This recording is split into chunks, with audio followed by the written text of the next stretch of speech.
Do you remember where you were when the first iPhone launched? What about when COVID-19 hit? Astronauts on the moon? Anyone? Well, I remember where I was when the James Webb Space Telescope launched. It was December 25th, 2021, and I was under my family Christmas tree. But while I was opening my presents, new information about space was being unwrapped, pun intended, soon to change the way we look at the universe. Today I'm going to discover with you the beauty of the James Webb Space Telescope, its impact on humankind, and the search for a new planet we can call home. Launched on Christmas Day at 7:20 a.m., the James Webb Space Telescope is a 6.5-meter infrared telescope developed by NASA, the European Space Agency, and the Canadian Space Agency. It was designed to expand the research of the HST. In case you don't know what the HST is, it isn't that tax you see at the bottom of your bill. It is the Hubble Space Telescope. One of these pictures is taken by the Hubble and the other by the JWST. Guess which is which? The one on your left is taken by the Hubble, while the one on the right by the JWST. The Hubble launched on April 29, 1990 and it orbits the Earth. It has taken over 1.5 million pictures and was the best space telescope before the JWST. This is actually a picture taken by the Hubble. The Hubble only cost 1.5 billion USD, while the JWST cost 10 billion USD just to produce and launch. What a big difference. The JWST's purpose is to observe farther in the universe than the Hubble could have possibly imagined. The JWST does not orbit the Earth like the Hubble. Instead, it orbits the Sun, which is meant to take stunning photos without the Earth getting in the way. The bottom part of the JWST is called the Sun Shield. The Sun Shield blocks the Earth and the Sun's light from getting in the way of these amazing photos. As stated by John M. Grunsfield, a former astronaut and associate administrator of NASA, the James Webb Space Telescope was specifically designed to see the first stars and galaxies that formed in the universe. This telescope is an absolutely crucial stepping stone in understanding the universe that surrounds us. The JWST is the closest we have ever gotten to time travel. As you may be aware, light travels at a speed of 300,000 kilometers per second, meaning the light we perceive is not instantaneous. To us, this minor delay doesn't alter our perception of the world very much, being almost unidentifiable. But the JWST is looking so far through the universe that this minuscule delay is making an enormous difference. It can even look back to some of the earliest days of the universe. This is absolutely crucial in space discovery. With this new and advanced telescope, humankind has the potential to uncover some of the biggest mysteries in the universe. The JWST has had such an influence on humanity that it may spark NASA engineers to create new and improved telescopes. The Hubble was a success, the JWST was a success, so why not this next one? The JWST may create a ripple effect, getting NASA to create more and more telescopes. These telescopes might find more galaxies and make more discoveries. The list is endless. These telescopes might even see far enough to look before the Big Bang. What will it see then? Maybe before the Big Bang there was another universe, but then the Big Crunch happened. The Big Crunch is basically a reverse Big Bang. With all these new telescopes that may be created, the JWST's legacy will last forever. We're looking to the past, but also at our future. For example, our planet may become uninhabitable. I think you can guess the reason why. Climate change. Climate change is heating up the world so fast that soon Earth will be unlivable. Maybe we'll all have to live in our freezers. So, what other planets are there? You may be thinking about planets in our solar system, like Mars, but less than a third of Mars is habitable. And even NASA is rethinking the idea of living on Mars. The reason for this is Mars is too cold. If we warm Mars up, it is hypothesized it will become a watery planet like Earth. But tell me, how do you warm up a planet? If we're looking for another planet to live on that isn't Mars, what do we need on a planet to survive? For one, we need a near perfect atmosphere. We would need a lot of water and food. We would need little to no radiation, and lots of agriculture to help sustain our planet. Don't forget, the sun also has to be around 1 astronomical unit from the planet, or 150 million kilometers. As well as that, the gravity needs to be within 7% to 350% of Earth's current gravity. Does this seem like a lot of requirements to you? Well, it is. Finding another habitable planet is such a near impossible task, as there are so many crucial conditions to fulfill. The JWST can find other planets in other galaxies. In fact, the JWST has found a new, possibly habitable planet already. This planet is called K218b, and it's in the Goldilocks zone, or a perfect distance from its star. It has methane, carbon dioxide, hydrogen. There's even a hypothesis of water on it.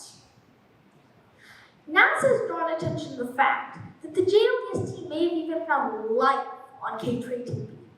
Scientists believe that dimethyl sulfide, or DMS, was found on K218b. DMS is also known as a terrestrial biosignature. Big word, I know, which means it's made by some form of life. On Earth, DMS is usually made by bacteria and phytoplankton. Phytoplankton is a type of algae and marine virus. If the JWST found DMS on K218b, there would likely be life.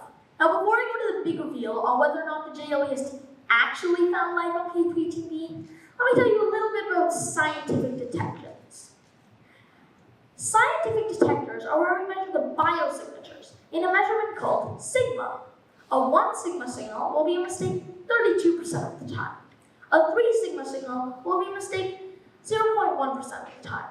Lastly, a 5 sigma signal will be a mistake 0.0006% of the time. A 5 sigma signal usually means it is a scientific fact.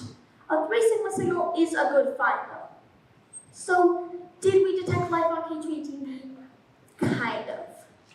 We had a 1 sigma signal, which means there's a 68% chance that it's true. If the JWST even found a chance of life on K218b, that shows me I'll make big discoveries in my lifetime. If all the JWST has to do is scan planets for DMS, hopefully we'll find life in no time at all. Will we go to K218b? Probably not. We would have to travel 120 light years, or 1.135 quintillion kilometers, and by then, it may have already been swallowed by its sun. It would also take, with our current technology, 1.2 million years. Even if we found a way to travel at the speed of light, the maximum possible velocity, it would still take 120 years to go there. Considering only one person has lived to above 120 years, being 122, it's very unlikely that we'll go there. But if the JWST can find that, what other secrets of the universe can it find? And what implications may it have on humanity? For example, the JWST confirmed water vapor in the main asteroid belt, which was an uncertainty before the JWST. Since water is beneficial for life, this shows that in the early days of our solar system, there may have been extraterrestrial life on the asteroid belt. Now I'm going to tell you a little story.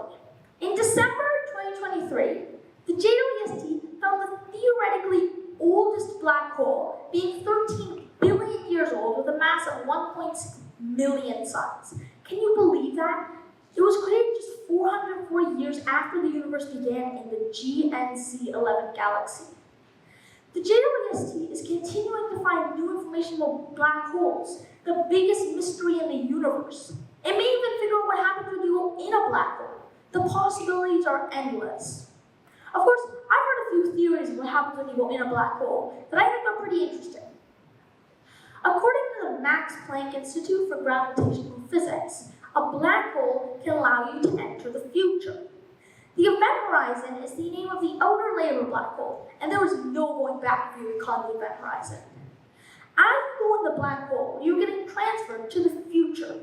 In the future, there's an infinitely small, unmeasurable dot called the singularity.